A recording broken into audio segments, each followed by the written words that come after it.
There was a certain rich man who was splendidly clothed in purple and fine linen, and who lived each day in luxury.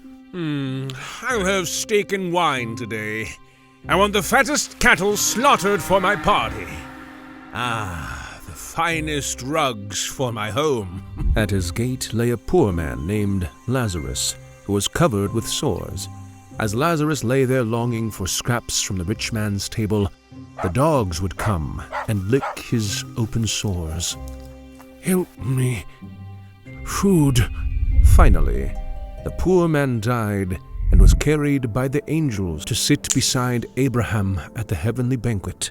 The rich man also died and was buried, and he went to the place of the dead. There, in torment, he saw Abraham in the far distance with Lazarus at his side. The rich man shouted, "Father, Abraham, have some pity! Send Lazarus over here to dip the tip of his finger in water and cool my tongue. I am in anguish in these flames." But Abraham said to him, "Son, remember that during your lifetime you had everything you wanted, and Lazarus had nothing. So now he is here being comforted, and you are in anguish. And besides, there is a great chasm separating us.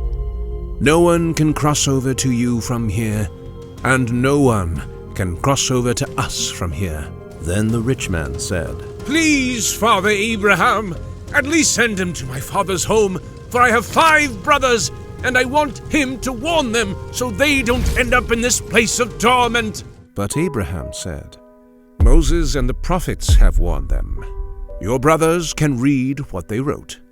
The rich man replied, "No, Father Abraham, but if someone is sent to them from the dead, then they will repent of their sins and turn to God."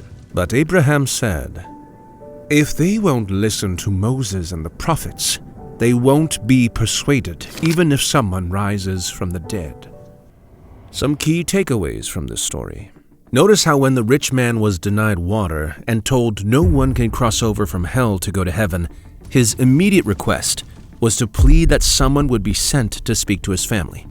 When he realized that it was too late for him, he wanted to reach his family. Now, because he was a rich man, I'm sure his family received all of his possessions. They had money, they had luxury items, and all of their physical needs were met. But this man in hell knew that his family needed to hear about Jesus Christ and take him seriously. I imagine that if he knew the reality of heaven and hell before he died, he would have done everything in his power to encourage his family to live for the Lord.